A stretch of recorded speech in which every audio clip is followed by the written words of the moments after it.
兄弟們，今天的實戰視頻清晰度依舊很上乘，但是相当有力气。畫面一上来，镜頭就给到了今天的主角，可以看到小老弟儿肩扛火箭筒，正在 cos 土豆地雷。这是一款 RPG2 反坦克火箭筒。从视频里士兵射击姿势分析，士兵在发射瞬间双手持握，紧贴简易机械瞄具。随后目标车辆一出现，小老弟儿二话不说上来就是一发，可以清晰的听到開火時呈現出早期無後坐力武器典型的轟的一聲沉悶爆響，伴隨着巨大的尾噴白煙。可以確定這就是一款 RPG2 反坦克火箭筒。開火後雖然沒有被伏擊目標擊中畫面，但從後續車輛駛過伏擊地來看，小老弟兒的準頭確實不太行。雖然隊友很快就用機槍掃射進行了火力壓制，但貌似並沒有什麼卵用。目標車輛就這麼直挺挺一輛接一輛衝過了伏擊地，給視頻老哥氣的也是嗷嗷叫。這波提前槍加火箭筒組合的打法只能算是民間野路子，被伏擊車輛今天出門顯然是看了黄历的，運氣也比較好。通過上述伏擊案例，我們可以發現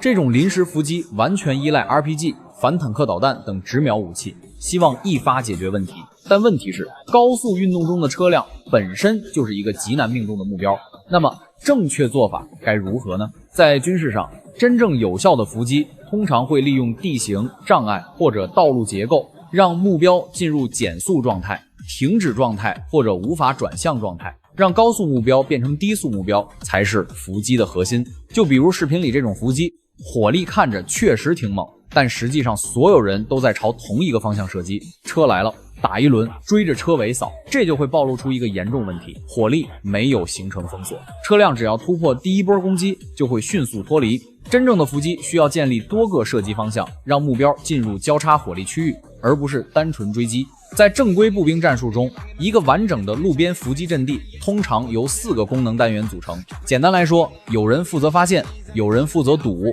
有人負責打，有人負責收尾。警戒組是整個伏擊體系的眼睛，主要任務包括提前發現目標，判斷敵方規模，防止伏擊方被反包圍，監控敵方增援路線。如果沒有警戒組，伏擊人員很可能剛發動攻擊就被後續增援包圍，打一輛車，結果賠進去整個小組。這種情況在戰場上並不少見。阻截組是伏擊成功的關鍵。很多人認為伏擊最重要的是火箭筒，實際上真正決定伏擊效果的往往是阻截，因為車輛最大的優勢是速度，只要速度被限制，目標就從一個高速移動單位變成固定靶。阻截方式包括利用地形限制車輛路線，設置障礙或使車輛減速，利用道路結構形成瓶頸。沒有阻截，火力再強也可能只是打一輛路過的車。火力組負責主要毀傷，通常包括反裝甲武器、通用機槍、自動武器，它們的位置通常選擇道路側翼、高地、隱蔽射擊位置，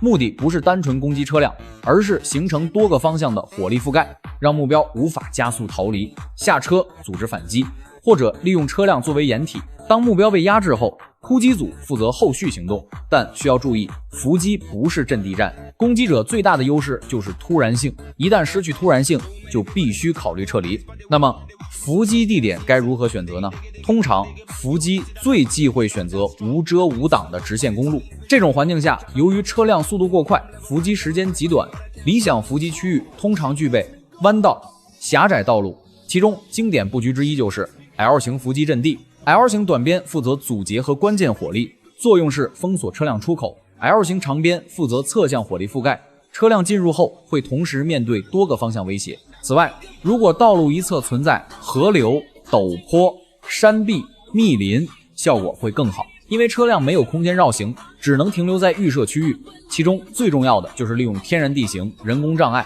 讓目標進入無法快速脫離的位置。簡單來說，就是先限制運動，再實施攻擊。最後，如果目標被摧毀，可以快速完成任務；如果攻擊失敗，必須立即撤離。原因很簡單，現代戰爭中任何一次伏擊都可能引来地方炮火攻擊，而視頻裡這種伏擊失敗，車輛逃離伏擊地後，伏擊方依舊在原定位置。通常情況下，伏擊者停留時間越長，風險越高。所以說，伏擊不是大家一窩蜂聚在一起各打各的，而是一套環環相扣的戰術體系。